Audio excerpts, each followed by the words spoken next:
धर्म प्रेमी सज्जनों, आज का विषय है नैतिक और अनैतिक संबंधों के संदर्भ में।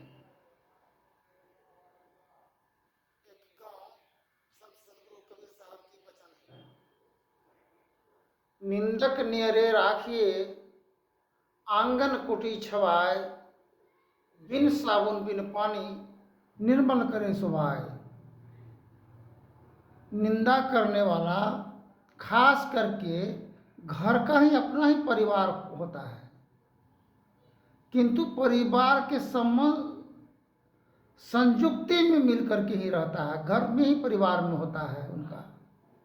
उनके लिए उत्तम व्यवस्था की उपलब्ध की जरूरत है। निंदा करने से बिना साबुन और पानी का मन का मैल और दुर्गंध दुर्विकार होता है। एक छोटा दृष्टांत है। एक ससुर और पुत्र वधू, सास पुतहु ससुर पति पत्नी ननद गोतनी का झंझट तो सदैव चलता ही रहा है, किंतु इनका निवारण होगा कैसे?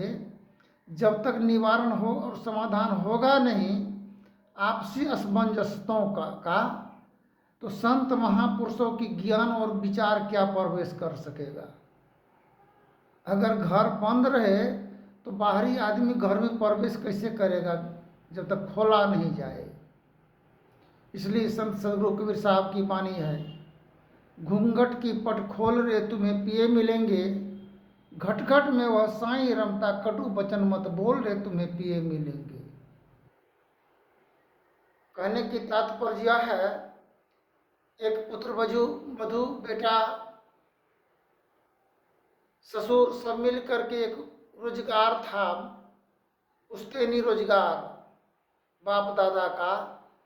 धर्म पत्नी को निधन होने के बाद बेटा का साथ दोनों देकर के कार्य को आगे बढ़ाने की कार्य किए। पिता यही सोचे मन में कि एक तो टूगर, एक होता है सुगर, जिसको माँ मर जाता है तो वह शुगर होता है, बाप मर जाने पर शुगर होता है। ठीक इसी प्रकार परिवार का चलाने के लिए धैर्य की जरूरत है। धीरज धर्म मित्र और नारी, आफत काल परखिए चारी। अब सबको परखने में समझने में समय लगता है। तो देखा कि पुत्र वधू बहुत प्रकार की अनैतिक विचारधाराओं का बौछार बरसाना प्रारंभ की। अनैतिक दबाव बनाना, समाज में सर झुकाने की कार्य, किंतु योद्धा पुरुष कभी झुकते नहीं हैं। सदैव उनका ज्ञान का झंडा फहराता ही चला जाता है। इसलिए निंदा का परवाह नहीं किया और अपने गंतव्य मार्ग पर चलने के लिए अग्रसर रहे।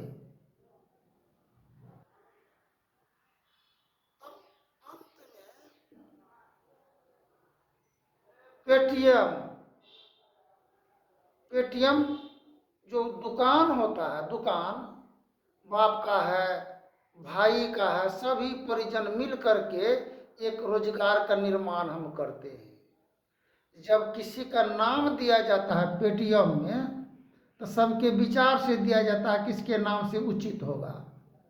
तो उचित होता है पुत्र का नाम, पिता का नाम तो नहीं भी हो तो चलेगा, क्यों कि पिता का तो कई पुत्र होता है। अगर पिता के नाम से होगा तो इधर का पैसा बेटी को देगा, उस बेटा को देगा। इसलिए अपने अपने नाम से बाल बच्चों को पेटीएम होना चाहिए, किसी भी दुकान में हो। जब पुत्र नहीं है, पिता नहीं है, तो वहाँ पर पुत्र वधू का अधिकार होता है, अपना नाम से दे चाहे बेटी का नाम से दे। किंतु जो सज्जन कुशल परिवार की गृह स्वामिनी है, अपने पति का नाम जिंदा रखने के लिए पति के नाम से ही चलाती है।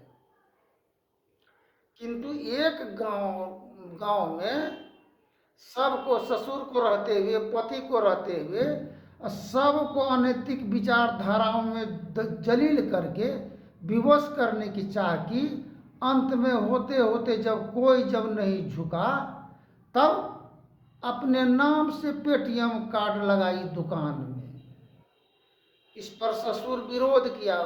ससुर बोला, देखो, कोई भी कार्ड आता है, शादी विवाह का कार्ड, उसमें पति का नाम अगर ऊपर होता है, पत्नी का नाम नीचे, तो जो कार्ड लेने वाला होता है वो सोचता है कि नहीं, इसके घर में सज्जन परिवार है, मर्यादा के अनुकूल चलने वाली है, पति का नाम ऊपर। और किसी का पत्नी का नाम ऊपर है और पत्नी का नाम अगर नीचे है, तो कार्ड लेने वाले को पहले समझ में आ जाता है कि इसके घर परिवार में औरत का वर्चस्व है, मर्द का कोई वैल्यू नहीं है। तो वहाँ कथा कुटमैती भी करना पसंद नहीं करते हैं, इतना होता है, मान हनन होने लगता है। ठीक इसी प्रकार से ससुर कहा कि तुम जो अपने नाम से इसमें पेटीएम लगाए हो, तो किसकी अनुमति से लगाए हो? पति का अनुमति है कि तुम्हारा अपना अनुमति है?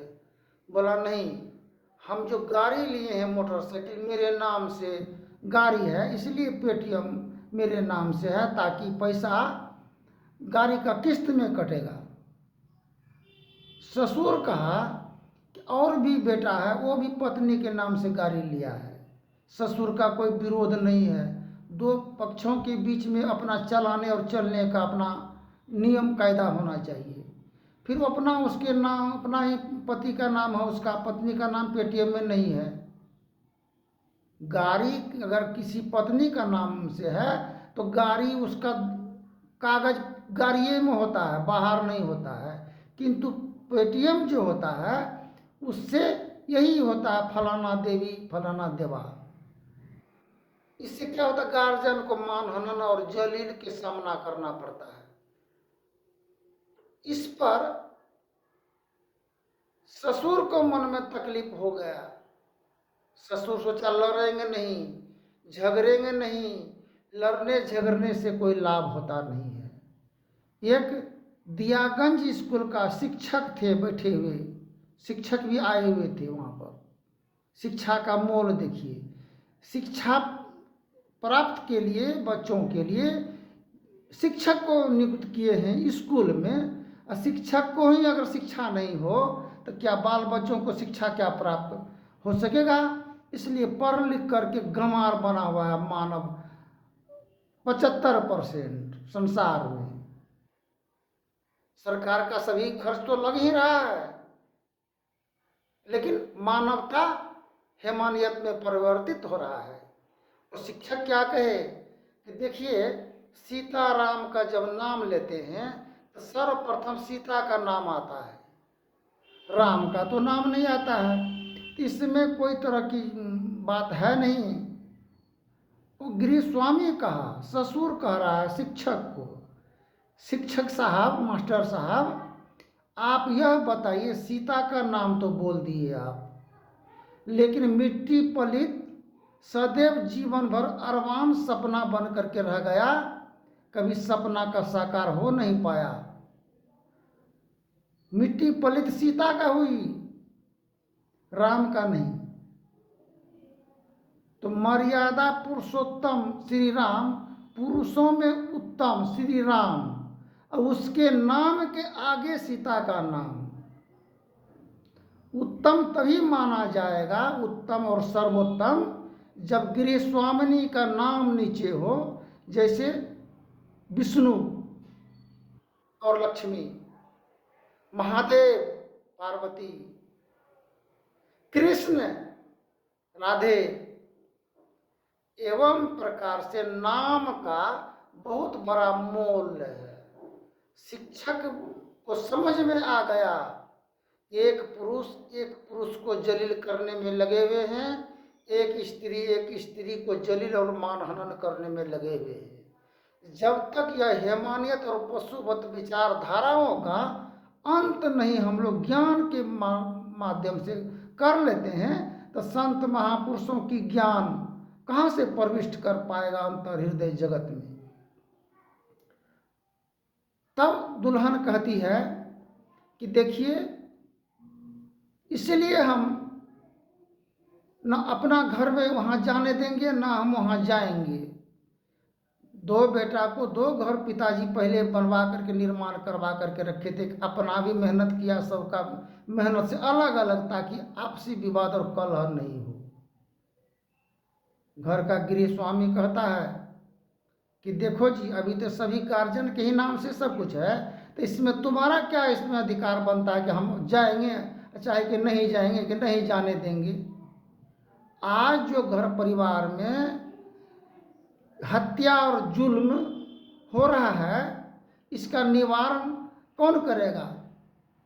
संत महापुरुष तो अंतर हृदय का ज्ञान देंगे, अंतर जगत की प्रकाशित करने का ज्ञान देंगे, लेकिन बाहरी जगत को प्रकाशित ज्ञान देने की काम सरकार का है।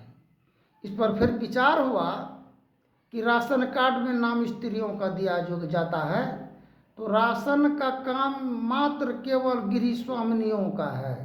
सरकार अगर दिया है राशन कार्ड में नाम स्त्रियों का, तो सोच और समझ करके दिया गया है, ये मान्य है। राशन और किरासन की जरूरत खास करके महिलाओं का, घर का गृह स्वामिनी का है। नहीं तो मर्द को उठेगा, राशन नाम रहेगा, तब तो वही उठा करके दारू पियो, गंजा पियो, भांग पियो, लुटा दो बाप की दौलत फुटानी उसको कहते हैं, लगा दो आग पानी में जवानी उसको कहते हैं। तब कहती है दुल्हन कि बूढ़ा वृद्धा का कौन काम छे आप। अरे बूढ़ा वृद्धा से बात है नहीं, बच्चा, जवान और वृद्ध, मौत किसी को नहीं छोड़ा है। मौत के आगे में न जवानी काम में आएगा, न बचपन, न बुढ़ापा। इसलिए स्वामी विवेकानंद जी कहे हैं, जब ही जागो तभी सवेरा। यह मन की आवरण और निर्घिन विचारधाराओं के जब तक अंत नहीं होगा। एक जगह लिखा हुआ था दीवार में कि पेशाब करना मना है। एक शरारती तत्व के लोग बोला कि पेशाब करना मना है, अब बगल में नाली है तो पेशाब किया जाएगा कहाँ? तो जहाँ मना लिखा हुआ था, मना, वहाँ उस पर कागज साट दिया एक ठो मना। तो पेशाब करना है तो लोग उसी जगह पेशाब जाके करता था। घर का मालिक बाहर निकल कर आया, बोला रे यहाँ सूझता नहीं है तुमको कि लिखा हुआ पेशाब करना मना है? कल के आपको नहीं सूझता है? आप देखिए तो कहाँ है लिखा हुआ मना है? वहाँ तो लिखा हुआ है कि पेशाब करना है, तो कर रहे हैं। ठीक इसी प्रकार सत्य को दबाने के लिए हर प्रकार से लोग संसार जगत में आए। सत्य को, सत्य व्रत में आप अभिशाप क्या करे, गुरु हरि चरण में प्रीत हो को काल क्या करे, कछुए के दृष्टि हो जंजाल क्या करे। ये पारिवारिक जंजाल और कलह के निवारण के लिए सरकार को सर्वप्रथम 3 तलाक को बंद करने में आगे, सारे ही विचारधाराओं को बंद करने में कोई मना नहीं। शराबबंदी, शराब चालू है, लोग अब तो अधिक पीना ही प्रारंभ किए हैं और दंगा फसाद उत्पात मचाना शुरू किए हैं। तो देवों को देव कामदेव पूरे गुरु के संग हो, अनंग क्या करे। अनंग कहते हैं कामदेव को। फिर आगे के प्रसंग में बोलेंगे। धन्यवाद। जय हिंद, जय भारत।